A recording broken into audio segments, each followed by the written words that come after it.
Et c'est un game changer hein, pour les entrepreneurs. Et à partir du moment où tu es dans l'être, eh ben, c'est beaucoup plus facile, c'est beaucoup plus fluide. C'est ah ouais, mais faut-il qu'ils osent être déstabilisés. C'est de la déstabilisation pour les rendre stables à l'intérieur d'eux. Alors Sophie, on a bien compris ton parcours qui était très très riche et un petit peu aussi en slalom. Je voudrais revenir avec toi, si tu le veux bien, sur le début de ta carrière. Si j'ai bien compris, tu as eu un rapport au corps, c'était même ta profession. Est-ce que tu peux nous dire du coup un petit peu les prémices de cette vision et de cette pratique avec ton corps, là où ça a commencé? Ben, en fin de compte, je suis une sportive née, incarnée. Le sport m'a sauvée, la douleur m'a tuée. J'aime dire ça parce que c'est vraiment ça. Et je suis une ancienne sportive de haut niveau, niveau natation et volley. Une ancienne entraîneur de natation. J'ai entraîné le centre d'entraînement à Montpellier, centre universitaire. J'ai entraîné également au Centre national à Font-Romeu. Je suis une ancienne entraîneur de Camille Lacour, entre autres, quand il était tout jeune, de Elfie Arnaud, une pentathlète qui a été aussi au championnat du monde, au championnat d'Europe. Bref, le haut niveau, on va dire, c'est ce qui m'a créé, c'est ce qui m'a aiguillé toute ma vie. J'ai fait des études de STAPS.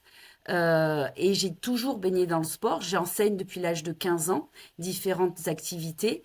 Et par contre, mon parcours à Font-Romeu m'a mis sur un chemin de la performance, mais de la performance efficiente. Dans la mesure où, par exemple, mon entraîneur à l'époque, et même c'était la devise du club, on est on est des Formule 1. Une Formule 1, c'est la perfection, c'est un seul geste qui doit te mener le plus loin et le plus vite possible. Sauf que pour ce geste-là, il y a plein de choses à mettre en place. On appelle ça la biomécanique du mouvement. Et si tu veux, moi j'ai observé les athlètes de haut niveau, que ce soit les nageurs, les coureurs, tous ceux qui venaient à Font-Romeu, c'était juste, j'avais un parterre de sportifs et des échanges qui étaient, à l'époque, j'avais pas 30 ans. Et c'était magnifique. J'ai beaucoup observé, beaucoup appris et j'ai eu mon œil. Et cet œil-là, en fin de compte, je l'ai maintenant sur n'importe quel sport, même si je ne l'ai pas pratiqué, j'ai cet œil, je l'appelle mon œil bionique, parce qu'en fin de compte, j'arrive à voir quand le mouvement s'estompe et diminue dans son efficience. Alors, je rentre un peu dans la technique, mais si tu veux, avoir un mouvement efficient, c'est avoir un mouvement utile pour ton corps. Et aujourd'hui, ce que j'enseigne avec EPSI, c'est ça. C'est la base, les fondamentaux. On va dire la respiration, l'ancrage, l'équilibre. Dans l'équilibre, il y a la proprioception, la posture et le respect du corps et de ses axes.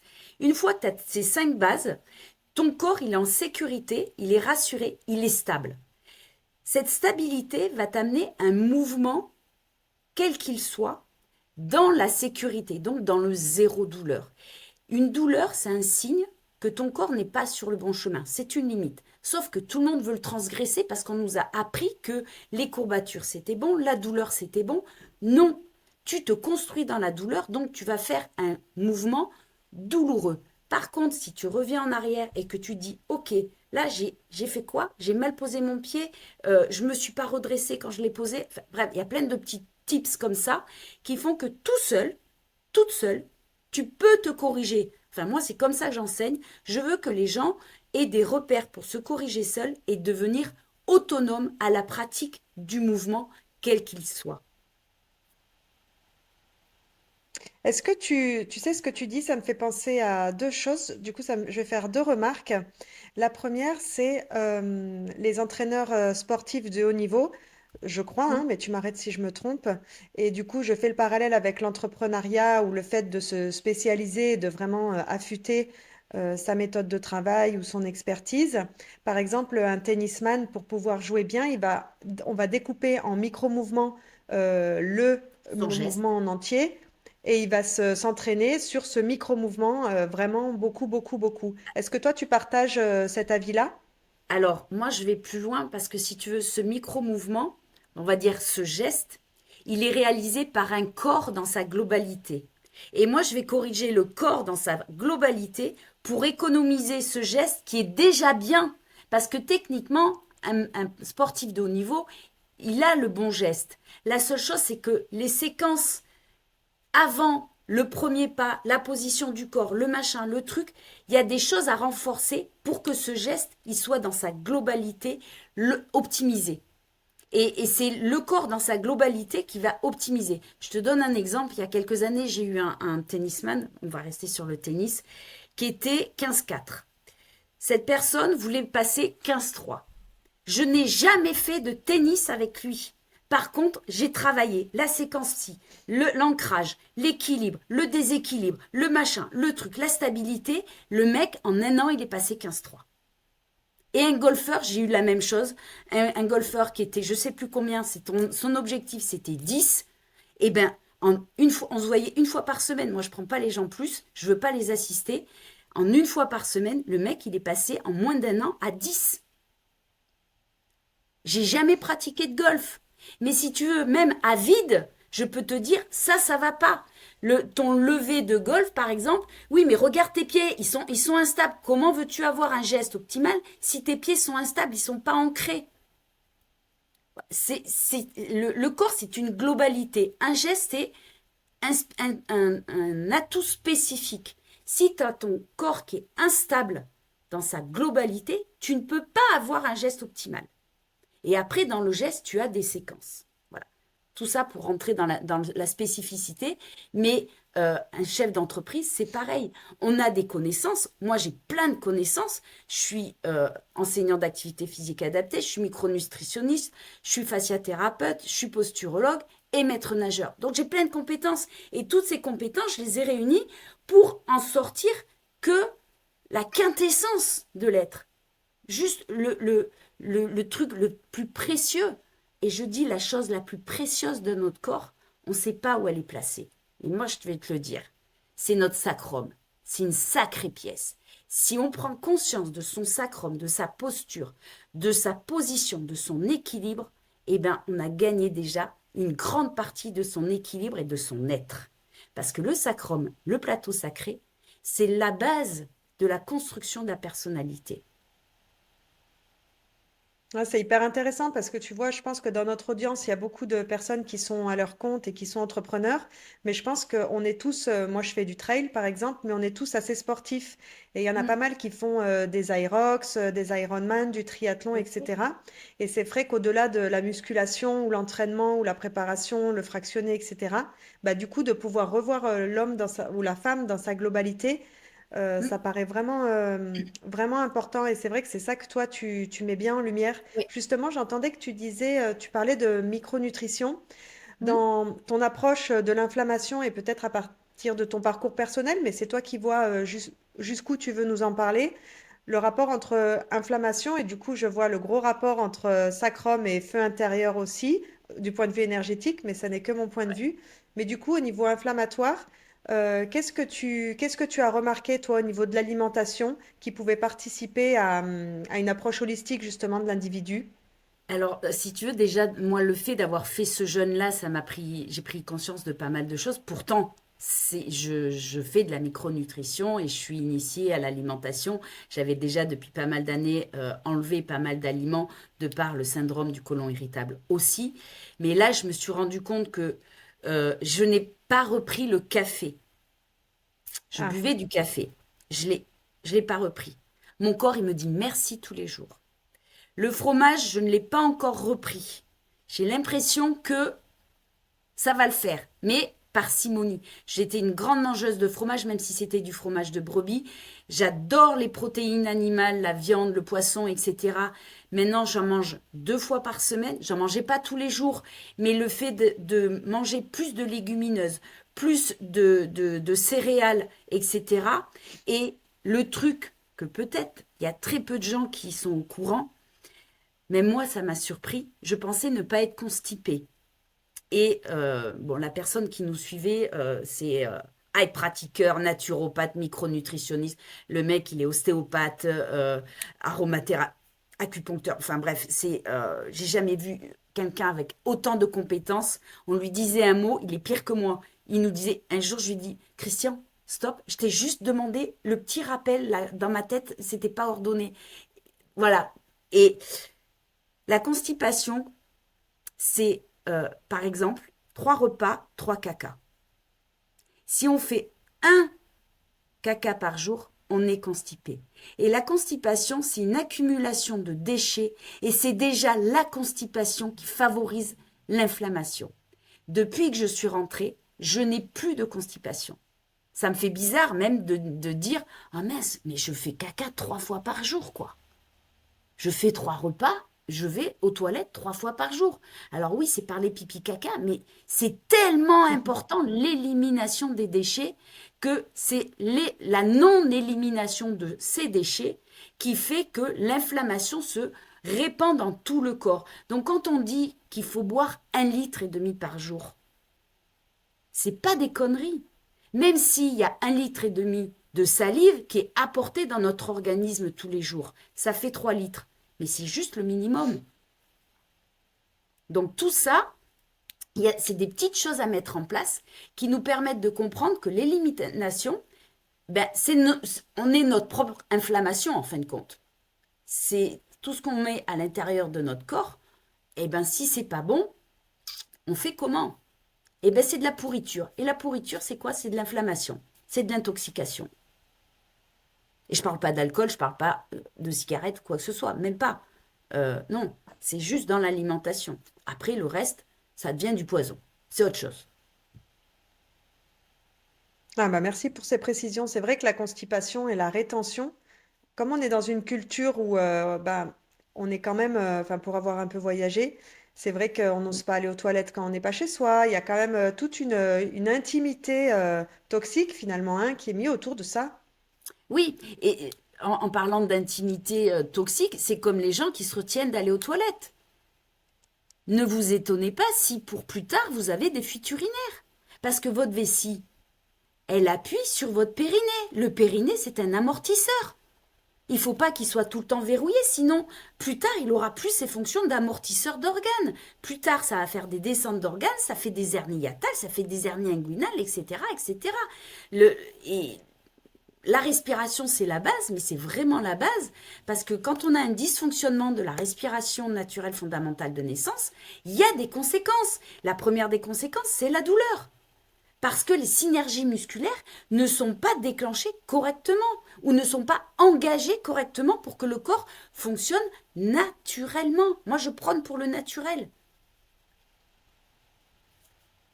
Qu'est-ce que tu mets en place? J'ai entendu que tu étais fasciathérapeute aussi. Moi, comment dire, je me suis rendu compte qu'au niveau fascia, c'était bah, dingue au niveau de la cristallisation émotionnelle qu'il peut y avoir, avec, bon, lié à l'inflammation aussi. Mais quel est ton point de vue? Je t'explique, c'est que de ce que je vois et de ce qu'on entend, je trouve qu'il y a une culpabilisation, je trouve. Par exemple, j'ai une douleur, j'ai un blocage, j'ai une hernie, j'ai quelque chose qui se passe. Je dois aller regarder, en développement personnel, c'est aussi ce qu'on entend beaucoup, je dois aller regarder la cause, l'émotion, le trauma. De mon point de vue et de ce que j'ai pu toucher de mon expérience, c'est oui, il faut aller voir, il y a des choses qui se déverrouillent, mais j'ai l'impression que, tu sais, si on revient aux différents corps qu'il y a, par exemple, dans J'en l'hindouisme et puis parle. dans plein de traditions, Vas-y. j'ai l'impression que le corps, c'est le dernier des corps, et pour moi, c'est comme si la mise en conscience, elle était décapsulée au niveau du corps et que c'était finalement le dernier strate, au lieu de se pencher mentalement sur qu'est-ce qui a fait que, quel est mon émotionnel, quel est mon bagage transgénérationnel. Évidemment, il faut y mettre un regard, mais de mon point de vue, la décristallisation au niveau du corps et la douleur qui apparaît dans le corps, c'est le dernier strate. Qu'est-ce que tu en penses, toi? Alors, je vais te Vaste parler question, de... hein? Non, non, non, non, ça va être très simple, si tu veux. Pendant des années avant de... Enfin, j'ai compensé pendant 3 ans, voire plus, pour dégénérer mon corps, même si j'ai une maladie dégénérative. Ça, c'est OK. Mais si tu veux, j'allais vers des thérapeutes, des fasciathérapeutes, des ostéos, machin, on va dire, qui soignent le corps. Sauf que je me suis rendu compte que ça ne tenait pas. La douleur, elle revenait. On va dire, elle était apaisée pendant 10 jours, 15 jours. 15 jours, c'était ouais, putain, ça y est, j'ai plus mal. Et paf! Et bien souvent, c'était toutes les 3 semaines. C'était par cycle de 3 semaines. Donc, tu vas voir quelqu'un. Le cycle de 3 semaines, il est OK vu que ils te disent, enfin, c'est pour tout le monde, que ce soit en énergétique ou en physique, c'est 21 jours d'incubation, de digestion, tu mets le mot que tu veux. Et derrière, paf, la douleur. Putain, merde, pourquoi ça se répète? Pourtant, j'ai fait ça. Je vais voir un psy. Je fais de l'hypnose, machin. Putain, ça revient. Et en fin de compte, ce qui m'a le plus désensibilisé de mes traumas, parce qu'en fin de compte, derrière tout ça, ce sont des traumas qui sont ancrés, il y en a qui t'appartiennent pas, qui sont transgénérationnels, etc., etc. Il n'y a que le MDR, le mouvement des yeux. Il n'y a que cette thérapie qui désensibilise les traumas. On peut tout essayer. J'en ai essayé, la microkiné, de la kinésio, de l'hypnose, de l'EFT, de machin, de trucs. La seule chose qui a été efficace dans mon cas, mais quand je le recommande, c'est que j'ai testé pour vous, c'est le MDR, le mouvement des yeux. Parce qu'en fin de compte, à partir de ce moment-là, bon, certes, je l'ai fait après mon opération, même si j'en avais fait avant, ça n'avait pas tenu. Parce que, je ne vais pas dire c'était mal fait, c'est que le corps physique était tellement en souffrance que le peu de séances de MDR que j'avais fait, ça ne suffisait pas. Il a fallu qu'on casse, qu'on ouvre, qu'on répare pour ensuite le reconstruire. Donc, j'ai envie de dire, et la personne qui me suivait en EMDR m'avait dit, ce qui serait bien, c'est que tous les enfants à l'âge de 18 ans aillent faire 2-3 séances de MDR. Parce qu'il faut savoir que dans l'enfance, on dit « Ouais, c'est bon, il a eu une belle enfance. » Mais ça se trouve, le fait que le gamin, on lui ait jamais dit « Je suis fier de toi », est-ce que tu penses que quand il va être grand, il va être fier de lui vu qu'il n'a jamais entendu ces mots-là pour lui? Parce que la construction de l'être, c'est quoi? C'est pour soi. Et bien souvent, comment on se construit? À travers le regard de l'autre. Et donc, le fait de cette construction à travers de l'autre fait que notre être à nous ne peut pas s'équilibrer. Donc, tu pourras vouloir équilibrer ton être physique, ton être émotionnel, ton être, ton mental, si, en fin de compte, tu travailles tout à travers le regard de l'autre, il n'y a rien qui va se passer. À partir du moment où tu prends conscience que les choses, c'est pour toi que tu les fais pour aller mieux avec l'autre, là, les choses vont évoluer. Et ça, c'est mon parcours qui me fait dire ça, mais c'est ce que je me rends compte pour beaucoup, c'est que tout le monde fait un travail pour l'autre. À partir du moment où tu le fais pour toi, alors oui, ça fait le vide autour de soi parce que tu deviens ta priorité et que jusqu'alors, tu faisais tout pour les autres. Et maintenant, je fais pour moi parce qu'aujourd'hui, je me respecte et je veux être respectée. Prendre sa place, exister, être vivant, c'est là la base et l'essence de toute guérison, que ce soit physique, corporelle ou psychique. J'ai répondu à ta question. Merci. Oui, merci. C'est un point de vue assez riche et ça me fait rebondir sur quelque chose. Tu me diras aussi ce que tu en penses. Tu sais, bon, je partage ton avis. J'ai fait aussi de l'EMDR et c'est vrai que c'est assez efficace pour les traumas qui sont vraiment Je fais encapsulés, juste etc. une parenthèse. Moi, si Vas-y. tu veux, depuis, j'ai passé 50 ans de ma vie en dissociation. Ce mot, je l'ai entendu 6 mois après mon opération. J'ai dit, mais c'est quoi ce mot? Le kiné, enfin, qui est toujours mon kiné aujourd'hui, je suis toujours en rééducation, enfin, ou en préparation physique, peu importe. Je vais une fois par semaine chez mon kiné. Et il me dit, Sophie, ne cherche pas, tu ne comprendras pas. Ok, j'ai pas cherché.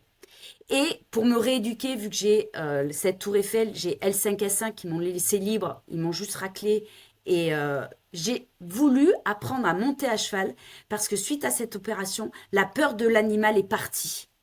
La peur de l'homme n'est pas complètement partie, mais la peur de l'animal est partie. Donc, j'ai voulu apprendre à monter à cheval parce que pour moi, le cheval, c'est un magnifique animal. Et donc, j'ai appris. Et un jour, je suis sur mon cheval et il s'arrête. Je fais à ma proche, je fais Jess, pourtant j'ai fait ce que tu m'as dit. Pas trop, pas trop, pas trop. Putain, stop. Elle me dit, oui, Sophie, t'es en dissociation. Ah, j'ai dit, tu vas pas me faire suer, toi aussi. Et la fois d'après où j'ai vu mon kiné, j'ai dit, je veux soigner la dissociation parce que je veux aller plus loin avec le cheval. Et là, il me dit, bah, il va falloir que tu fasses une thérapie en EMDR avec telle personne. Et j'y suis allée, ça a duré 2 ans. 2 ans, tous les 15 jours, pour travailler cette punaise de dissociation. Et aujourd'hui, ce qui me fait sourire, c'est que j'arrive à identifier, quand on me pose une question, quand je me mets en dissociation. Et j'ai même une chanson dans la tête depuis toute petite qui est ma dissociation. Quand elle arrive, je dis ok, Sophie, tu te ressens, tu te remets toi l'adulte et pas la petite qui a peur. Tu vois un peu jusqu'où ça peut aller la dissociation. Et c'est magique, le MDR. Oui, Ça apprend beaucoup.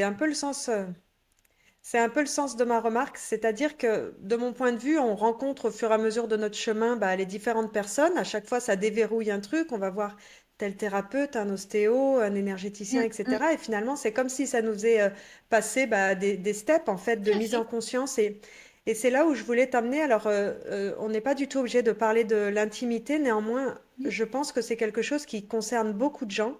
À savoir que parfois on va à un thérapeute et on est voir un thérapeute ou voir quelqu'un comme toi, hein, dans le cadre de ta formation ou de ta méthode, peu importe finalement la personne et sa tout à fait. spécialité, mais il y a quelque chose qui se passe et parfois on n'est pas prêt et c'est pas du tout le moment de déverrouiller. Je pense par exemple à ce que dans notre culture, en fait, il y aurait une personne sur trois qui aurait eu des attouchements ou des gestes déplacés de la part d'un adulte quand il est enfant.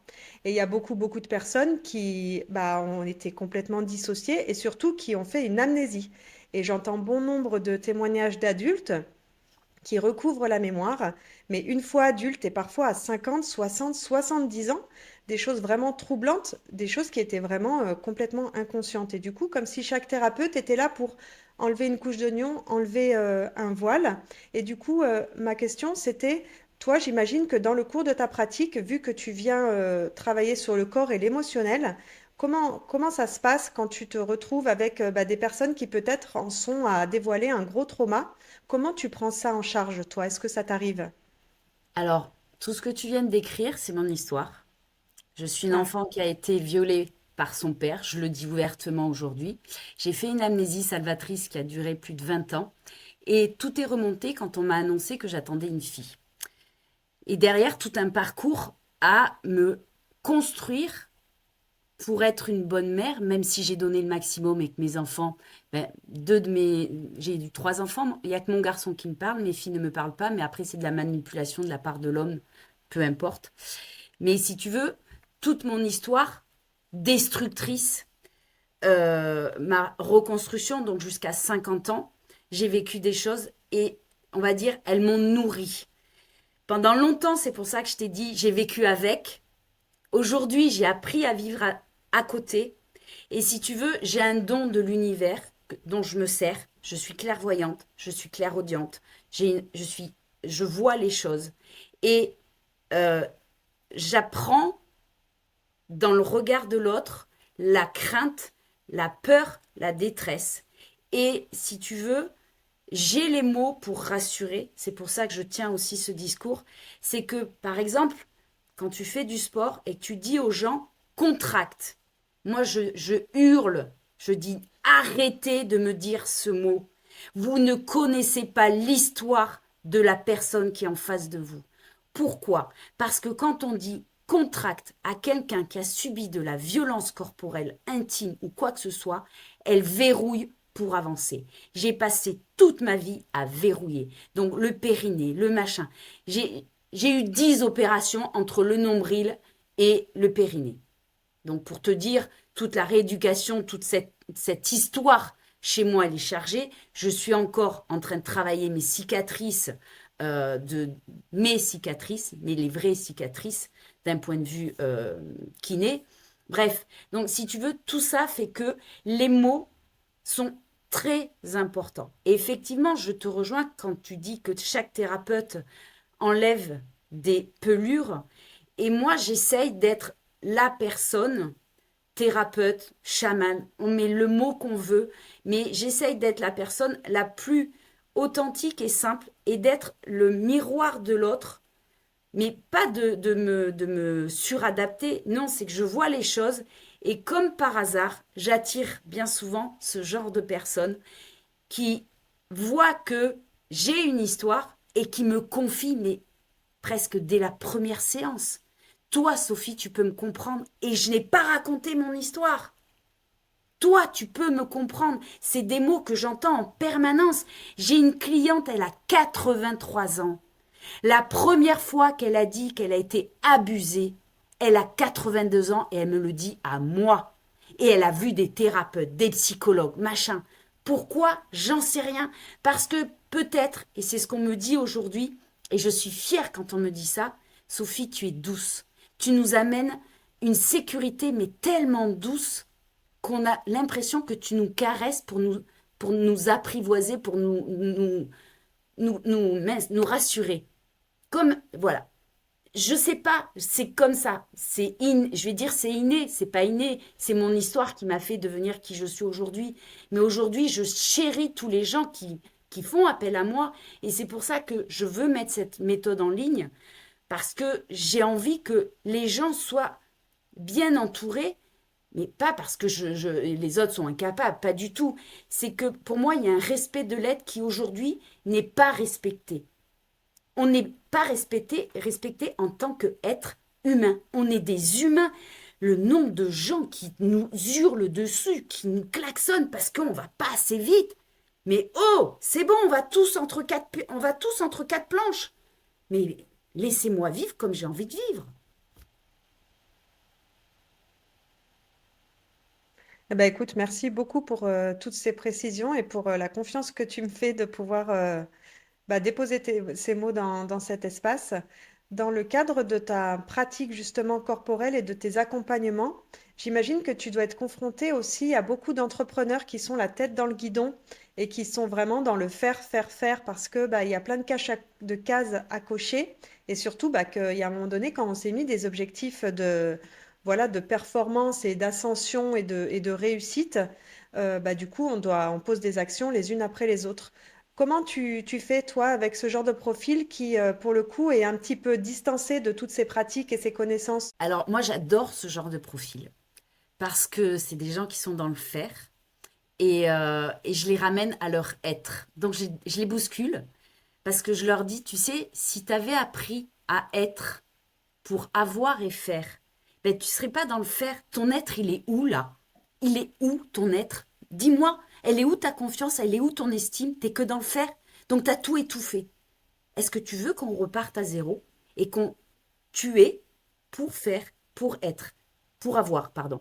Et du coup, quand ils acceptent ça, parce que c'est très déstabilisant, hein. Moi j'ai eu des fois des personnes d'un haut niveau professionnel, des députés, etc., quand je les bouscule comme ça, waouh, j'en ai fait pleurer des députés, hein, à se dire, mais non, je suis capable. Pardon? T'es capable d'être? Non, t'es capable de faire. Tu n'es pas capable d'être. Et je peux parler aussi assez sec sur des gens comme ça, parce qu'en fin de compte, ils sont tout le temps le truc machin, et moi je te le paf! T'es sûr? Regarde, vas-y, montre-moi comment t'es fier. Et là, je pousse à peine juste ici, et paf, ils tombent. Des rugbymen de 150 kilos, ils tombent.